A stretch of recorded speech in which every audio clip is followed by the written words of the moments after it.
स्वागत है आपका अपने वैदिक कॉलेज में। आज हम डिस्कस करने वाले हैं करंट अफेयर्स आज का। और आज हम देखेंगे क्या हो रहा है इंडिया एंड वर्ल्ड में। तो सबसे पहले जो है वो न्यूज़ आती है आपकी। एक सेकेंड।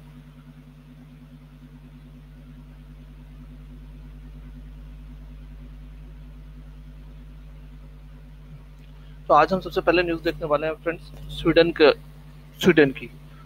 वहाँ पे हुआ क्या है कि वहाँ के जो प्राइम मिनिस्टर हैं स्टीफन लोवेन, उनको नो कॉन्फिडेंस वोट मिली है और इस चलते अब वो प्राइम मिनिस्टर नहीं रह पाएंगे। तो स्वीडन में अगर नो कॉन्फिडेंस मोशन लाना है और उसको पास कराना है तो 349 की उनकी पार्लियामेंट की सीट है, उसमें से 175 चाहिए होती है नो कॉन्फिडेंस मोशन के लिए। तो स्टीफन लोवेन के खिलाफ इस बार 181 लॉ मेकर्स ने वोट किया है। इस चलते अब वो प्राइम मिनिस्टर नहीं रह सकते। तो जानते हैं ऐसा हुआ क्यों। अभी हाल ही में वहाँ की जो कम्युनिस्ट लेफ्ट पार्टी है उन्होंने लोफेन की सोशल डेमोक्रेट्स को सपोर्ट खींच लिया वापस। इसको देखते हुए वहां के जो नेशनल स्वीडन डेमोक्रेट्स हैं उन्होंने इस वोट का मांग की थी। अब ये वापस लिया क्यों सपोर्ट कम्युनिस्ट लेफ्ट पार्टी ने, तो वहां जो है स्वीडन में आजकल एक बहुत ही बड़ा इशू बन चुका है रेंट कंट्रोल रिफॉर्म्स को लेकर के, रेंट को कंट्रोल करने के लिए। अब ये मुद्दा काफी टाइम से चल रहा था और इसको प्रॉपरली रिजॉल्व नहीं कर पाए और इसी चलते कम्युनिस्ट लेफ्ट पार्टी ने सोशल डेमोक्रेट से अपना सपोर्ट वापस ले लिया और जिसके चलते स्वीडन डेमोक्रेट पार्टी ने ये नो कॉन्फिडेंस मोशन की मांग की और इसमें वो प्राइम मिनिस्टर जो स्वीडन के हैं स्टीफन लोफेन, वो हार जाते हैं। आइए नेक्स्ट बात करते हैं फ्रेंड्स हांगकांग के बारे में। अभी रिसेंटली आपने देखा होगा कि एप्पल डेली करके वहाँ एक टेबलॉइड है और एक तरीके से आप उसको कह सकते हैं न्यूज़पेपर है, वो काफ़ी टाइम से न्यूज़ में चल रहा है। वह क्या है कि जब से चाइनीज़ गवर्नमेंट ने वहाँ पे हांगकांग में रिफॉर्म्स लाई है, जो वो डेमोक्रेटिक रिफॉर्म्स कहते हैं, तो तब से कुछ ना कुछ जो डेमोक्रेसी को प्रमोट कर रहे थे ऑर्गेनाइजेशन उन पे वो क्रैकडाउन करते ही रहते हैं। इसी के सिलसिले में अब ये नया आया है सामने एप्पल डेली पे क्रैकडाउन। अब हुआ क्या है कि इन्होंने एप्पल डेली पे आरोप ये लगाया है कि इसके जो एडिटर इन चीफ है रैन लॉ and chief executive officer Chung Kim Hung, इनका फॉरेन कंट्री के साथ एसोसिएशन है और इनके खिलाफ अब कार्रवाई की जाएगी। जबकि एप्पल डेली ने ऐसी किसी भी एसोसिएशन का मना किया है, बट आप जानते हैं चाइना में इन बातों पे ज़्यादा सुनवाई हो नहीं पाती है, जो वहाँ गवर्नमेंट चाहती है वही होती है। तो लास्ट वीक हुआ क्या कि पुलिस ने रेड किया न्यूज़पेपर में ऑफिस में और सीनियर एग्जीक्यूटिव्स को अरेस्ट किया इसी चार्ज पे कि उन्होंने विदेशी कंपनीज के साथ एसोसिएशन कर रखा है। अब जो यहाँ इसके ओनर हैं मिस्टर जिमी लाय, उनको तो पहले ही अरेस्ट कर चुके हैं वो, और जिमी लाय ने पहले ही बोला था कि कुछ ही दिनों के बात है और न्यूज़पेपर भी ये बंद कर देंगे।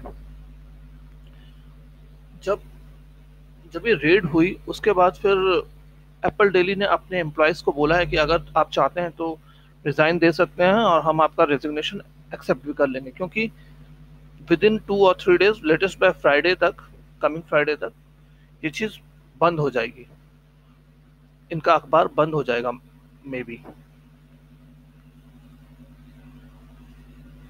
जो कि 26 तारीख है। 26 तारीख के बाद हो सकता है ये बिल्कुल ही पब्लिश होना बंद हो जाए। तो चाइनीज़ गवर्नमेंट ने अभी इनकी टोटल जो एसेट फ्रीज कर दिया, उसकी कॉस्ट अगर आप देखें तो आ रही है 18 मिलियन हांगकांग डॉलर, जो कि रफली 2.3 मिलियन डॉलर के आसपास है। तो ये कंटिन्यूस क्रैकडाउन चाइना करे ही जा रहा है हांगकांग की प्रो डेमोक्रेसी से रिलेटेड ऑर्गेनाइजेशंस पे, और इसको लेकर के अब वेस्टर्न कंट्रीज भी क्रिटिसाइज कर रही हैं, ग्लोबल राइट्स ग्रुप भी बोल रहे हैं, press association chief UN spoke person, सब ने अपना विरोध दर्ज किया। बट अभी कुछ, चाइना तो आप जानते हैं कुछ सुनता नहीं है और अपनी वहां चलता है। लो, नेक्स्ट न्यूज देखते हैं friend. Russian envoy heads back to US after recall. अभी लेटेस्ट आपने देखा था, जेनेवा में पुतिन बाइडेन से मिले थे, तो वहाँ डिस्कशन काफ़ी वार्म रहा। और उसी का नतीजा अब ये है कि रशिया ने डिसाइड किया है कि वो अपने रशियन, जो उनका एम्बेसडर है एनाटोली एनाटोनोव सॉरी एनाटोली एनाटोनोव को यूएस भेज रहे हैं। जबकि यूएस ने अभी ऐसा कोई भी अनाउंसमेंट नहीं किया है कि वो कब अपना एनवॉय भेजेंगे रशिया। नेक्स्ट न्यूज़ देखते हैं फ्रेंड्स आज की। ये है बिटकॉइन से रिलेटेड। अच्छा, bitcoin price sinks below $30,000 for the first time. अभी ऐसा हुआ क्यों है ये देखते हैं। ये हुआ इसलिए है फ्रेंड्स कि आप बिटकॉइन के बारे में तो जानते ही होंगे, it is a crypto currency. अगर आप और ज़्यादा जानना चाहते हैं तो प्लीज़ गूगल करें। आजकल ये बिटकॉइन बहुत ज़्यादा चर्चा में रहता है, जब से दूसरी करेंसीज भी आ चुकी हैं। एलॉन मस्क वगैरह भी इसके बारे में कुछ ना कुछ ट्वीट करते ही रहते हैं। तो बिटकॉइन के बारे में आप कुछ ना कुछ अच्छे से जान लें। जब से ब्लॉकचेन टेक्नोलॉजी आई है तब से कुछ ज़्यादा ही बिटकॉइन का यूज़ वगैरह होने लग गया है, और आपको इसके बारे में नॉलेज थॉरली होनी चाहिए, सो दैट अगर आप कोई इंटरव्यू देने जाते हैं या कहीं एग्ज़ाम देते हैं तो बिटकॉइन से रिलेटेड आने के क्वेश्चन की संभावना बनी ही रहती है आजकल। तो देखते हैं, बिटकॉइन पे वापस आते हैं फ्रेंड्स। अब चाइना के जो सेंट्रल बैंक में है, इन्होंने क्रिप्टो करेंसी को बैन करने का एक तरीका निकालना शुरू किया, विदेशी क्रिप्टो करेंसी को मैं कहूँगा, क्योंकि चाइना ने अपनी क्रिप्टो करेंसी भी बनाई है। तो जो ये बिटकॉइन है, इसका आप देखेंगे तो पहले तो ये बहुत टॉप पे थी। अभी उसका all of a sudden China के क्रैकडाउन के बाद ये $29,332 नीचे आ गई। ये रेट पे आ चुकी है 29,332 पे।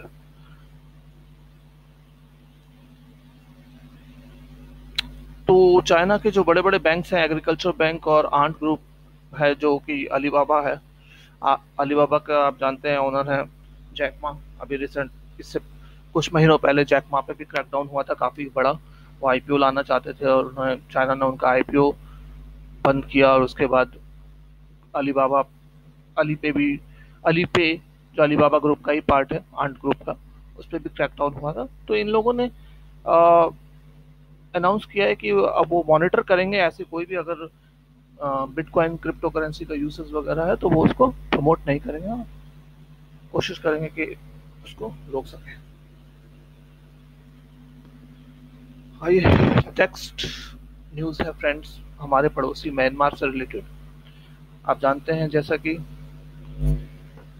वहाँ पे मिलिट्री कू हो चुका है कुछ महीनों पहले, और वहाँ की एक बहुत ही मानी हुई लीडर है सू की, उनको म्यांमार आर्मी ने, जिसको हम जुंता बोलते हैं, उन्होंने अरेस्ट कर रखा है उनको, उनके और उनके साथ प्रेसिडेंट को भी अरेस्ट कर रखा है। अब उन्होंने, युंटा ने उन पे गंभीर आरोप लगाए हैं दोस्तों। जैसे कि उन्होंने उन पर चार्ज लगाया है कि वो इलीगली, उन्होंने वॉकी टॉकी इंपोर्ट किया और अपने बॉडीगार्ड्स को दिया। वो अनलाइसेंस्ड रेडियोस चला रही हैं, जो कि इंफॉर्मेशन, उन रेडियोस के थ्रू वो इंफॉर्मेशन स्प्रेड कर रही हैं जनता में, जिससे कि अनरेस्ट फैल रहा है। और उन्होंने उनको कोविड-19 पैंडेमिक रेस्ट्रिक्शंस को वायलेशंस का भी चार्ज लगाया है। तो ये इतने बड़े चार्जेस नहीं हैं जिसके चलते कि सूकी को बहुत ज़्यादा परेशान होने की बात है। जो मेन उनको परेशान होने की बात है, वो दूसरे चार्जेस भी हैं। वो है कि उनको स्टेट सीक्रेट को वायलेट करने का एक आरोप लगाया गया है, जिसके तहत उनको 14 साल की सजा हो सकती है। और दूसरा, उन पे ब्राइब लेने का, रिश्वत लेने का आरोप लगाया गया है, जिसके तहत उन पे 15 साल की सजा हो सकती है। तो ये दोनों एक गंभीर आरोप लगे हैं सुकी पे, और इसको लेके वहाँ की जनता भी चिंतित है, और वर्ल्ड भी इस मैटर को सीरियसली देख रहा है। मिलिट्री ने सबसे पहले 50 साल पहले कू किया था 1962 में, और तब सूकी को 15 साल के लिए हाउस अरेस्ट कर दिया था। उसके बाद 1988 में एक पॉपुलर अपराइजिंग हुआ था, लेकिन वो दबा दिया गया। यूनाइटेड नेशन भी कह रहा है कि आप ये नहीं कर सकते हैं, आप वहाँ के लोगों को फ्रीडम दें, लोगों को फिर से इलेक्शन के सूकी और जो वहाँ पिन मिंट करके ऑफिसर्स हैं इनको आप रिलीज करें और देश में डेमोक्रेसी बहाल करें। सबकी यही अपील चल रही है, बट अभी कुछ सामने कंक्रीट रिजल्ट आया नहीं है। देखते हैं आगे क्या होता है। नेक्स्ट न्यूज है फ्रेंड्स, चेस टूर्नामेंट से रिलेटेड, रैपिड चेस टूर्नामेंट। इसमें इम्पोर्टेंट बात यह है इस बार कि हमारी तरफ, हमारे देश से 4 इंडियंस जा रहे हैं। इनमें जो जो सबसे ज्यादा नाम 2 आ रहे हैं वो है विदित गुजराती और डी गुकेश का।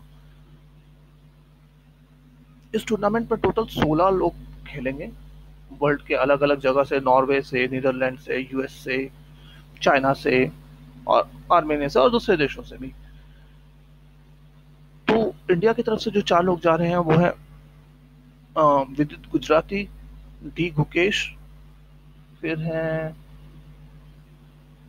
आधी भान और अर्जुन इरिगाइसी। ये चारों जा रहे हैं। आप इन चारों का नाम याद रखें प्लीज, क्योंकि कई बार क्वेश्चंस में क्या होता है कि एग्जाम में क्वेश्चंस इस तरीके से आते हैं कि वो नाम दे देते हैं और आपसे पूछते हैं कि ये जो प्लेयर का नाम है ये किससे एसोसिएटेड है। तो आप प्लीज इन नाम को याद रखें। अभी जो डी गुकेश हैं वो 15 साल के हैं और वो सबकी नज़र उन्हीं पे है। वो अभी रिसेंटली ही गर्लफ्रेंड चैलेंज टूर्नामेंट जीत के आए हैं और वो फॉर्म में है। आप जान के हैरान होंगे कि एशिया रैपिड टूर्नामेंट का जो विनिंग प्राइस है वो है $1 लाख। ये अप्रोक्सीमेटली 70 लाख प्लस रुपीज हो जाता है दोस्तों।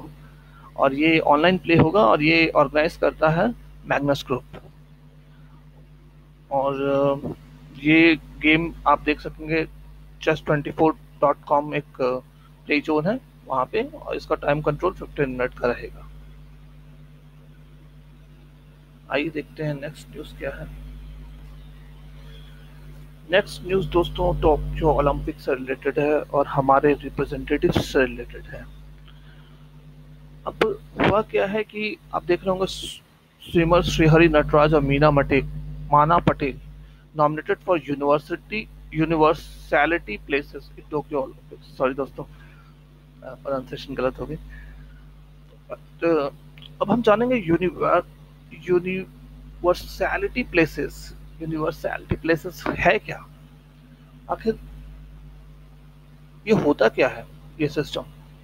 तो ये सिस्टम दोस्तों वो है जहाँ पे कंट्री का अगर कोई बंदा क्वालिफाई नहीं करता है तो ओलंपिक फेडरेशन उस कंट्री से बोलती है कि आप अपनी तरफ से रिकमेंड करें किन्हीं भी 2 आदमियों को, one from the male side one from the female side, अपनी तरफ से आप कर सकते हैं नॉमिनेट।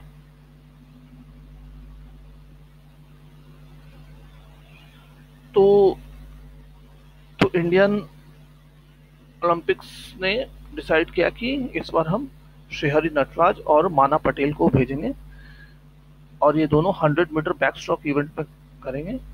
अभी श्रीहरि का जो चल रहा है बेस्ट, ये दोनों बेस्ट स्विमर्स हैं इंडिया में अभी अवेलेबल, और श्रीहरि के 863 पॉइंट्स हैं और माना के 735 पॉइंट्स हैं।